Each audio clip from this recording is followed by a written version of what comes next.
Hi viewers, welcome to Sai Meda YouTube channel. This is Shanmugam from Sai Meda Coaching Center.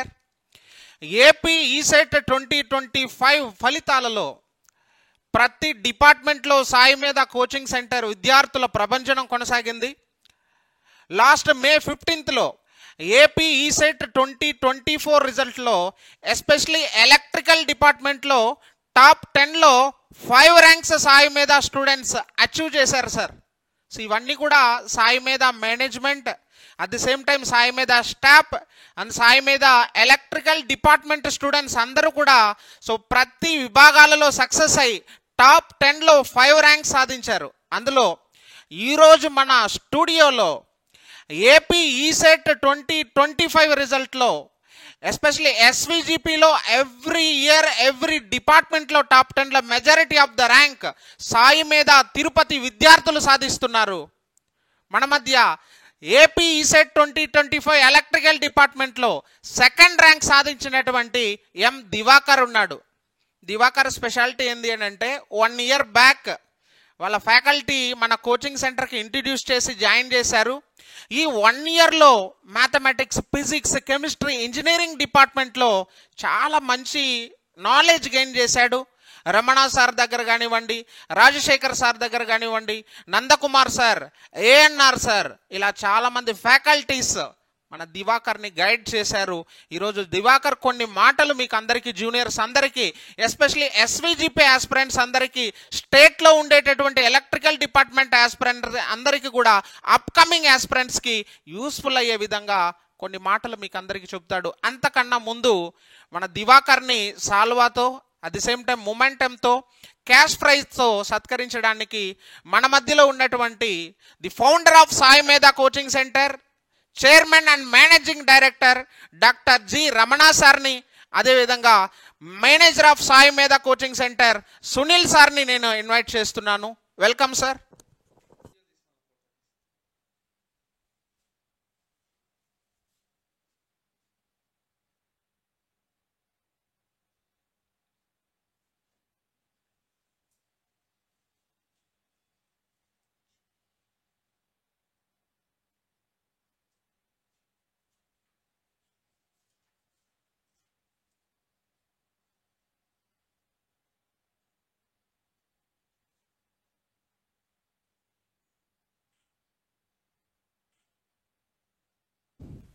Hello everyone, my name is Divakar. Recently AP SET ఫలితాల్లో నాకు triple విభాగంలో state second rank వచ్చింది. So ఈ state second rank రానికి కారణం మా parents యొక్క కృషి. వాళ్ళు నన్ను కష్టపడి చదివడం, దాని తర్వాత ఎస్విజిపి ఫ్యాకల్టీ వారు నన్ను ఎంకరేజ్ చేయడం, మరి స్పెషల్గా సుధీర్ సారు, పురుషోత్తం సారు వారికి థ్యాంక్స్ చెప్తున్నాను. అలాగే సాయి మీద టీంకు, మరి ఏఎన్ఆర్ సార్కి, రాజశేఖర్ సార్కి, రమణ సార్కి అందరికి కూడా స్పెషల్ థ్యాంక్స్ చెప్తున్నాను. ఇప్పుడు మనం ఏపీ సెట్లో టాప్ 10లో కానీ లేదా ఒక మంచి ర్యాంక్ తెచ్చుకోవాలంటే ఎలా ప్రిపేర్ అవ్వాలో చూద్దాం. సో నేను అయితే సాయి మీద కోచింగ్ సెంటర్లో గైడెన్స్ తీసుకోవడం జరిగింది. సో మనకు ఏపీ సెట్లో మొత్తం టోటల్గా 200 మార్క్స్ ఉంటుంది. ఈ 200 మార్క్స్లో ఎంపీసీ అనేది 100 మార్క్స్ని కవర్ చేస్తుంది. అలాగే ఇంజనీరింగ్ అనేది 100 మార్క్స్ని కవర్ చేస్తుంది. సో మనకు మంచి ర్యాంక్ రావాలంటే ఒకటి చదివి ఒకటి వదిలేయడం కాదు, రెండింటిని బ్యాలెన్స్ చేయాలి. ఎంపీసీలో ఎలాగైతే మార్క్స్ వస్తాయో అలాగనే ఇంజనీరింగ్లో రావాలి, ఇంజనీరింగ్లో వచ్చినట్టు ఎంపీసీలో కూడా రావాలి. అప్పుడే మనకు మంచి ర్యాంక్ వస్తుంది. సో ఫస్ట్ ఎంపీసీ మనం చూసుకున్నప్పుడైతే మ్యాథ్స్ ఉంటుంది. మ్యాథ్స్లో దాదాపుగా మనకి 50 మార్క్స్ ఉంటాయి. ఈ 50 మార్క్స్ సిలబస్ ఫస్ట్ ఇయర్లోనే దాదాపుగా 40+ మార్క్స్ కవర్ అవుతాయి. ఎక్సెప్ట్ డిఫరెన్షియల్ ఈక్వేషన్స్ సెకండ్ ఇయర్లో వస్తుంది. సో మనం ఫస్ట్ ఇయర్లో ఉన్న ఈ మ్యాథ్స్ని బాగా ప్రిపేర్ అయినట్లయితే మనం మంచి మార్క్స్ మ్యాథ్స్లో గెయిన్ చేయొచ్చు. మ్యాథ్స్లో కొన్ని టాపిక్స్ ఉంటాయి, అవి లింక్డ్గా ఉంటాయి. సపోజ్ మనం ట్రిగ్నామెట్రీ ప్రిపేర్ అయితేనే మనం డిఫరెన్షియేషన్ కానీ, ఇంటిగ్రేషన్ కానీ, డిఫరెన్షియల్ ఈక్వేషన్ కానీ బాగా చేయగలం. సో ఎవరైనా మ్యాథ్స్ని స్టార్ట్ చేయాలనుకున్న వాళ్ళు ఫస్ట్ ట్రిగ్నామెట్రీతో స్టార్ట్ చేస్తే బాగుంటుంది. ఫార్ములాస్ ఎక్కువ ఉంటాయని అనిపిస్తాయి కానీ మనం వాటిని లాజికల్ వేలో గుర్తుపెట్టుకొని మనం చేసుకున్నట్లయితే, డైలీ ఫార్ములాస్ని రివైజ్ చేసినట్లయితే ట్రిగ్నామెట్రీ అనేది చాలా ఈజీ. ఇట్లా ట్రిగ్నామెట్రీ ప్రిపేర్ కావడం వల్ల క్యాల్కులస్ పార్ట్ మనం సింపుల్గా కంప్లీట్ చేయొచ్చు. మ్యాథ్స్ని అయితే మనం అసలు నెగ్లెక్ట్ చేయకూడదు, ఎందుకంటే దాదాపుగా 50 మార్క్స్ అదే ఉంటుంది. నెక్స్ట్ మనం ఫిజిక్స్కి వచ్చినట్లయితే చాలామంది ఫిజిక్స్ అంటే భయపడతారు, ఫిజిక్స్ని వదిలేద్దామని పక్కన పెట్టేస్తారు. కానీ ఫిజిక్స్ ఏం అంత భయపడాల్సిన సబ్జెక్ట్ ఏం కాదు. మనం కాన్సెప్చువల్గా నేర్చుకోవాలి ఫిజిక్స్ని. ఫిజిక్స్లో మ్యాక్సిమం మోడల్స్ని మనం ప్రాక్టీస్ చేయాలి రెగ్యులర్గా, వాటిని రెగ్యులర్గా రివిజన్ కూడా చేయాలి. ఫిజిక్స్ని అయితే వదిలిపెట్టకూడదు. ఫిజిక్స్ని ఎలా చదవాలంటే ఏదో ఫార్ములా బేస్డ్గా వెళ్ళకుండా మనం కాన్సెప్చువల్ బ్యాక్గ్రౌండ్ మనం ఇంప్రూవ్ చేసుకోవాలి. దాని తర్వాత కెమిస్ట్రీకి మనం ఎక్కువ టైం పెట్టకుండా కానీ మనం సార్ వాళ్ళు చెప్పిన నోట్స్ని బాగా రివిజన్ చేసుకుంటే మ్యాక్సిమం బిట్స్ని పెట్టేయచ్చు. మ్యాథ్స్ ఫిజిక్స్ అనేది మనకు మాత్రం రెగ్యులర్ టచ్లో ఉండాలి. ఈ రెండు మిస్ చేసుకోకూడదు. మనకు ఇంజనీరింగ్లో అందరికీ మార్క్స్ వస్తాయి, కానీ ర్యాంక్ డిసైడర్ మాత్రం మ్యాథ్స్ ఫిజిక్సే. సో ఈ రెండు సబ్జెక్టులు ఎవరికైతే గ్రిప్ ఉంటుందో డెఫినెట్గా వాళ్ళు ఇంజనీరింగ్లో మంచి స్కోర్ తెచ్చుకుంటారు, అట్లనే మంచి ర్యాంక్ కూడా వస్తుంది ఈ సెట్లో. మనం నోట్స్ రివిజన్ చేసుకున్నా మనం ప్రాక్టీస్ చేయకపోతే అదంతా వేస్ట్ అయిపోతుంది. ఎందుకంటే ఎంపీసీ అనేది మనం ప్రాక్టీస్ మీదనే మార్క్స్ని గెయిన్ చేయగలం. సో మనం మ్యాక్సిమం మార్క్ టెస్ట్లను మనం అటెంప్ట్ చేయాలి ఎంపీసీలో. సో సాయి మీద వాళ్ళు పెట్టిన ప్రతి ఒక్క టెస్ట్ని అటెంప్ట్ చేసి మన ర్యాంకింగ్ ఎలా ఉంది, మనం ఇంకా ఎక్కడ ఇంప్రూవ్ చేసుకోవాలి, ఇంకా మనం ఏ టాపిక్స్లో వీక్గా ఉన్నాం అనేది ఎంపీసీలో అయితే రెగ్యులర్గా మనం చూడాల్సిందే. ఎందుకంటే మార్క్ టెస్ట్లు అనేవి కీ రోల్ ప్లే చేస్తాయి మన టైం మేనేజ్మెంట్లో కానీ, కాన్సెప్చువల్ నాలెడ్జ్ని బిల్డప్ చేసుకోవడంలో కానీ ఈ మార్క్ టెస్ట్లు అనేది మెయిన్ రోల్ ప్లే చేస్తాయి. నెక్స్ట్ మనం ఇంజనీరింగ్కి వచ్చినట్లయితే మెయిన్ కోర్ సబ్జెక్ట్స్ మెషిన్స్ కానీ పవర్ సిస్టమ్స్ కానీ దాదాపుగా 50+ మార్క్స్ ఇవే కవర్ చేస్తాయి మనకు ఈ సెట్లో. ఈ మెషిన్స్ని మనం పవర్ సిస్టమ్స్ని అసలు నెగ్లెక్ట్ చేయకూడదు. మెషిన్స్లో DC machines, transformers, induction machines, synchronous machines, దాని తర్వాత power systems, generation, transmission, distribution, switchgear and protection, వీటిని అసలే నెగ్లెక్ట్ చేయకూడదు. అలాగే మనం రాజశేఖర్ సార్ మెషిన్స్ చెప్తాడు, అలాగే నందకుమార్ సార్ కూడా పవర్ సిస్టమ్స్ చెప్తారు. సో చాలా బాగా చెప్తారు లాజికల్ వేలో, ఒక సీక్వెన్స్లో ఉంటుంది వీళ్ళ టీచింగ్. ఇవి మనకి ఈ సెట్గా బాగా ఉపయోగపడతాయి. అలాగే మనం ఎలక్ట్రానిక్స్ పార్ట్లో మ్యాక్సిమం స్టూడెంట్స్ అనేది ల్యాగ్లో ఉంటారు. ఎలక్ట్రానిక్స్ని కూడా మనం అసలు నెగ్లెక్ట్ చేయకూడదు. బేసిక్ ఎలక్ట్రానిక్స్ అనేది 7 మార్క్స్ కవర్ చేస్తుంది. అలాగే పవర్ ఎలక్ట్రానిక్స్ చాలామందికి తెలియదు ఏంటంటే అది 10 మార్క్స్ వెయిటేజ్ ఉంటుంది. చాలామంది ఈ సెట్ రాసే వారికి కూడా ఎగ్జామ్కి వెళ్ళే ముందు కూడా కొంతమందికి తెలియదు పవర్ ఎలక్ట్రానిక్స్ 10 మార్క్స్ ఉందని. సో ఆ సబ్జెక్ట్ని మనం అసలు నెగ్లెక్ట్ చేయకూడదు. ఇట్లా మనం ఎలక్ట్రానిక్స్ మనకు రాదు అని పక్కన పెట్టకూడదు, వాటిని కూడా మనం బాగా నేర్చుకోవాలి. ఫ్యూచర్లో కూడా మనకు ఫ్యూచర్లో ఉన్న కాంపిటేటివ్ ఎగ్జామ్స్లో కూడా ఎలక్ట్రానిక్స్ అనేది మేజర్ రోల్ ప్లే చేస్తుంది.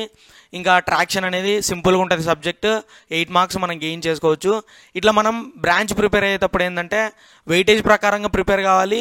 మనకు సపోజ్ నాకు ట్రాన్స్ఫార్మర్ ఇష్టమని దాన్ని మనం పట్టుకుంటే వచ్చేది 7 మార్క్సే, అట్లా వెళ్ళకూడదు. మనకి ఇష్టమైన సబ్జెక్ట్ అయినప్పటికీ మనకు మార్క్స్ ఏది ఎక్కువ కవర్ చేస్తే, ఇప్పుడు సపోజ్ పవర్ ఎలక్ట్రానిక్స్ అనేది 10 మార్క్స్, ట్రాన్స్మిషన్ అండ్ డిస్ట్రిబ్యూషన్ అనేది 10 మార్క్స్, నాకు ఇవి ఇష్టం లేదు అని వాటిని నెగ్లెక్ట్ చేయకూడదు. సో మనకు అల్టిమేట్గా మన మార్క్సే మన ర్యాంక్ని డిసైడ్ చేస్తుంది కాబట్టి వాటిని కూడా మనం బాగా ప్రిపేర్ కావాలి. ఇంకా చిన్న చిన్న సబ్జెక్ట్స్ ఉంటాయి, మెజరింగ్ ఇన్స్ట్రుమెంట్స్, ఇట్లా ఎస్టిమేషన్స్, వీటిని మనం నాకు టాప్ 10లో ర్యాంక్ కావాలనుకునే వాళ్ళు అసలు నెగ్లెక్ట్ చేయకూడదు. ఇవి చిన్న సబ్జెక్ట్సే కదా, మళ్ళీ చూసుకుందామంటే అది ఇంకా మళ్ళీ అయినట్టే. సో అట్లా ఏది మనం నెగ్లెక్ట్ చేయకుండా చిన్న చిన్న సబ్జెక్ట్స్ అయినా మనం వాటిని ప్రిపేర్ కావాలి. ఇంజనీరింగ్ అనేది మ్యాక్సిమం మనం మార్క్ టెస్ట్లో అటెంప్ట్ చేస్తే చాలు, మంచి స్కోర్ చేసుకోవచ్చు. ఎందుకంటే ఇంజనీరింగ్ అనేది ప్రతి ఇయర్ మనకి ఈజీగానే ఉంటుంది పేపరు, మనం మ్యాక్సిమం పెట్టేయచ్చు టెస్ట్లు బాగా అటెంప్ట్ చేస్తే. సో ఇంజనీరింగ్లో మంచి స్కోర్ తెచ్చుకోవాలంటే క్లాసెస్ విని నోట్స్ బాగా రాసుకొని వాటిని రివిజన్ చేసుకొని టెస్ట్లు అటెంప్ట్ చేస్తే చాలు, మనకు మంచి ర్యాంక్ వస్తుంది. నాకు ఏపీ ఈ సెట్లో టోటల్గా 200 మార్క్స్కి 149 మార్క్స్ వచ్చినాయి. ఈ మార్క్స్ని నేను ఇంకా కొన్ని ప్రిపరేషన్ స్ట్రాటజీస్ వాడింటే ఇంకొంచెం ఇంప్రూవ్ చేసుకొని కాన్సెప్చువల్గా అలాగే ర్యాంక్ పరంగా కూడా ఇంకా మెరుగ్గా ఉండేది. నేను చేసిన మెయిన్ డ్రాబ్యాక్ ఏంటంటే టెస్ట్ సిరీస్ని సరిగా ఉపయోగించుకోలేకపోవడం. దానివల్ల ఏమైందంటే మెయిన్ ఈ సెట్ ఎగ్జామ్లో మ్యాథ్స్కి టైం మేనేజ్మెంట్ చేయలేకపోయినాను. దానివల్ల నేను ప్లస్లు మైనస్లు కన్ఫ్యూజ్ అయిపోయి ఒక 4 బిట్స్ అట్లా రాంగ్ చేసి 40+ తెచ్చుకోవాల్సిన మార్క్స్ని నేను 37 దగ్గర ఆగిపోయాను. సో నేను మీకు మెయిన్ సజెషన్ ఏంటంటే జూనియర్స్కి మ్యాక్సిమం టెస్ట్లు ఎంపీసీ మాత్రం మ్యాక్సిమం టెస్ట్లు అటెంప్ట్ చేయాలి. మనకు వచ్చినా రాకపోయినా అటెంప్ట్ చేయడం వల్ల టైం అనేది మనం బాగా మేనేజ్ చేస్తాం. ఈ టైం మేనేజ్మెంట్ అనేది కూడా చాలా ఇంపార్టెంట్. మనకు సబ్జెక్ట్ ఉన్నప్పటికీ ఎవరైతే వితిన్ వాళ్ళు ప్రొవైడ్ చేసిన టైంలో కంప్లీట్ చేయగలుగుతారో వాళ్ళకి మంచి ర్యాంక్ వస్తుంది. సో ఎంపీసీలో టైం మేనేజ్మెంట్ మెయిన్ చేయండి. అలాగే ఇంజనీరింగ్కు మనకు టైం సరిపోతుంది. ఇంజనీరింగ్లో మనం చేయాల్సింది ఏంటంటే టైం సేవ్ చేసుకోవాలి. ఇచ్చిన 100 బిట్స్ని వాళ్ళు ప్రొవైడ్ చేసిన టైం కంటే తక్కువ టైంలో కంప్లీట్ చేసి మిగిలిచిన ఆ టైంని ఎంపీసీకి ఉపయోగించుకోవాలి.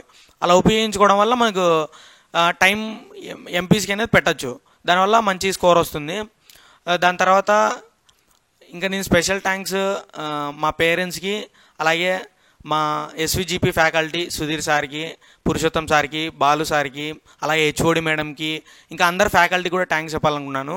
అలాగే సాయి మీద టీంలో మరి ఏఎన్ఆర్ సార్ ఎప్పుడు కాల్ చేసినా రెస్పాండ్ కావడం, ఆయన మరి నాకు డౌట్స్ని సాల్వ్ చేసే విధానము చాలా బాగా నచ్చింది, ఆయనకి స్పెషల్ థ్యాంక్స్ చెప్తున్నాను. మరి అలాగే రాజశేఖర్ సార్కి, రమణ సార్కి, డైరెక్టర్ రమణ సార్కి, మరి షణ్ముగం సార్కి అందరికీ థ్యాంక్స్ చెప్తున్నాను. సురేష్ సార్కి, సుబ్బరాయుడు సార్కి అందరికీ నా థ్యాంక్స్.